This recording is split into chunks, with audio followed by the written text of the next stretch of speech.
Hi everybody, Azita Sach here. Hope you're doing well, and today's video is the continuation of attachment styles in children and also your own attachment style. I will go over the insecure attachment, that there are two versions of it, and also I will go over how to identify what kind of a child you have and also what to do if you have a child who is insecurely attached. Very briefly, I tell you, we have different versions of attachment: secure attachment, which is our goal, insecure attachment, and what was the other one? Disorganized attachment. Now, insecure attachment also has two versions: ambivalent attachment and avoidant attachment.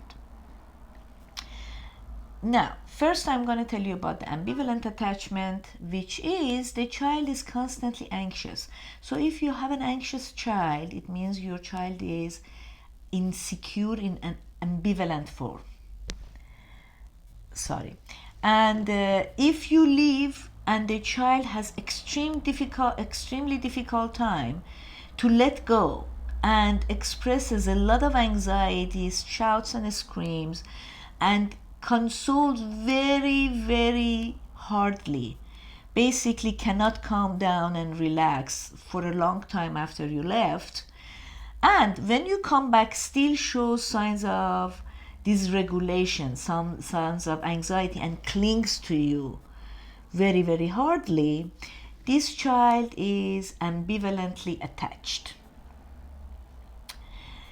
Now, the child that is attached in an avoidant format is the child that does not show any emotions, as if nothing bothers her, as if there is no need, she doesn't have any need.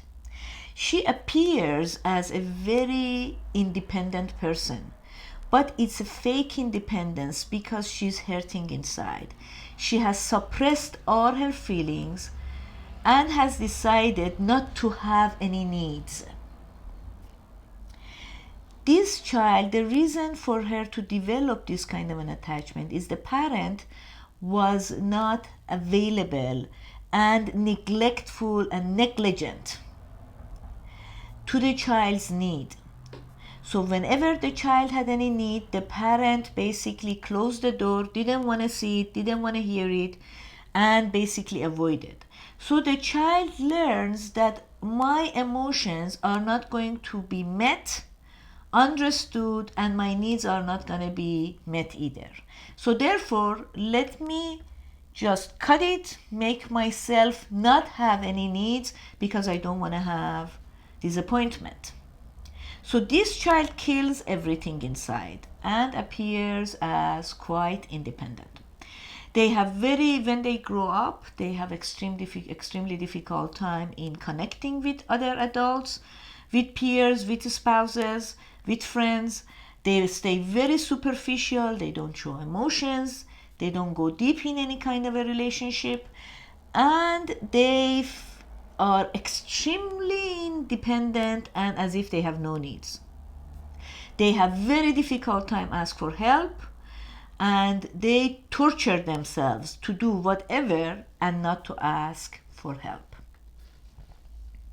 And insecure attachments, as I said, they are constantly anxious. They grow up as such. They would have very difficult time making decisions because they don't know if the decision is right or wrong. And also they can't trust their feelings. Is it the right feeling I have or not a right feeling I have? They are quite ambivalent. And in fact, they are very dependent because they can't make any decisions and they wait for others to make decisions for them. Now, let me see what else did I want to say. So how to help these insecure attachments to become secure attachment. By the way, I just want to say something about secure attachment is the child, when the parent leaves, the child gets anxious. Not that it doesn't get anxious, because if it doesn't or she doesn't, then it's not attached securely either. So gets anxious but calms down easy And when the parent comes, hugs the parent, show affection. This kind of a child grows to be very powerful, has very easy time transitioning between things, is a very good problem solver, is not clingy, and when she's, for instance, at school, she is not worried that this person is going to like her or that person is not going to like her. She knows that she's likable. She problem solves efficiently and she asks for help appropriately. So there is a very nice balance between I want help, I need help, and I can do things myself. And that's the sign of being securely attached. Now, how to develop and help a child who is insecurely attached to be securely attached. For ambivalence attachment, please make sure that you are available constantly. If you have difficulty regulating your feelings, sometimes you're happy, sometimes you're sad, sometimes you give love, sometimes you don't give love, make sure you have that understanding about yourself. And if you are like that, if there is a possibility that you're not emotionally available at the time, you're angry or sad yourself, and you might be very inappropriate with your child, practice to say, I'm very, very upset right now. I want to hear what you have to say and I want to hear what you need right now. But give me some time to calm down and I'm going to be there for you. So that's one way. If you are shifting between emotions constantly, one time you're good, one time you're not good. Create predictability as much as possible. The more predictable the environment of your child is, the more secure he or she would feel. Now, predictability sometimes is difficult, but you can start small and expand. Now, if you want to leave, you make it predictable for the child, you assure the child you come back, and provide all the transitions that are needed for the child to feel safe. You give your child something to hold on to it, like something that smells like you, feels good, and gives some kind of at least temporary safety for the child. Now, some parents would say, well, if I want to leave, my child is going to go crazy, is going to cling to me, and I won't be able to do anything. That is a sign for you that your child is extremely, extremely insecure and needs to heal. So how do you heal the child? You create small instances. For instance, you go to a clingy children, don't even let the parent go to another room. So for instance, you go to the kitchen, your child comes with you. You allow the child to be there, you allow her to be there, and then gradually you introduce predictability. You tell the child, I'm going to go to the living room, which the child has actually an opportunity to see you visually, and I will be back. You go you make this very quick and short in time. So you don't go and don't come back. You go, you quickly come back. The child would understand after a while, my mom is going to be back. Is predictable. Then you increase the time in between. So for instance, if you leave for 2 minutes, you increase it to 5 minutes and you come back. You promise you're coming back 5 minutes. 10 minutes, 15 minutes, another room, and then expand it to room and the backyard, and you go and come back. So the same time frame, you increase gradually, space you increase gradually. You create predictability, and also you create routine. When you have routine, then the child knows that it's predictable.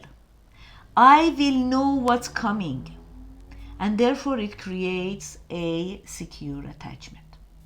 Now, if you have an avoidant child, tiny bit more difficult, because my dear parents, you need to get help and understand why you deny your child's feelings. Your child needs to be able to express feelings. Your child's needs should be met in timely manner. If your child is avoidant, it means you dismissed it. Now, the solution for that is, if you are capable yourself, if not, please ask for professional help. But if it's possible for you, you allow the child to express. You are sad, you're upset, come here, let me hug you. It is important. It doesn't matter that this is the 100th times that you're sad. I'm not gonna bang it on your head that why aren't you getting better. It's okay, come here, I want to hear you. Apparently I never heard you before and I'm so sorry. Come, let me hear you, let me hug you, let me hold you. You're angry, tell me what's going on. It's important for me. There must be a good reason that you're angry. Now again, if you're not available emotionally, promise the child you're gonna come. If you're not available emotionally, ask for another adult to come and help the child express. That means to the child that there is someone who's gonna come to my rescue, provide the needs for me. Like for instance, also if you're hungry, if the child is hungry, oh, I just fed you something. You know, you can't be hungry. Your hunger is gonna be met in 3 hours. Please don't do that. The need should be met. Now, if you need to train your child for having a routine, that's a different story. But if your child is not showing any emotion needs, it means that your child needs tremendous amount of help and support for her wounds to heal. And again, I mentioned, if you can't do it, ask for someone else who can. Your child, as long as there is someone who can provide this predictability and allowing expression, your child can develop secure attachment. I hope this video is helpful for you. I am on Instagram live under my name, Azita Sach, Monday mornings, 11 o'clock Los Angeles time. You can come and ask any questions you have that is specific to your situation. Be well, and I hope this was useful for you, and I see you on next video. Bye.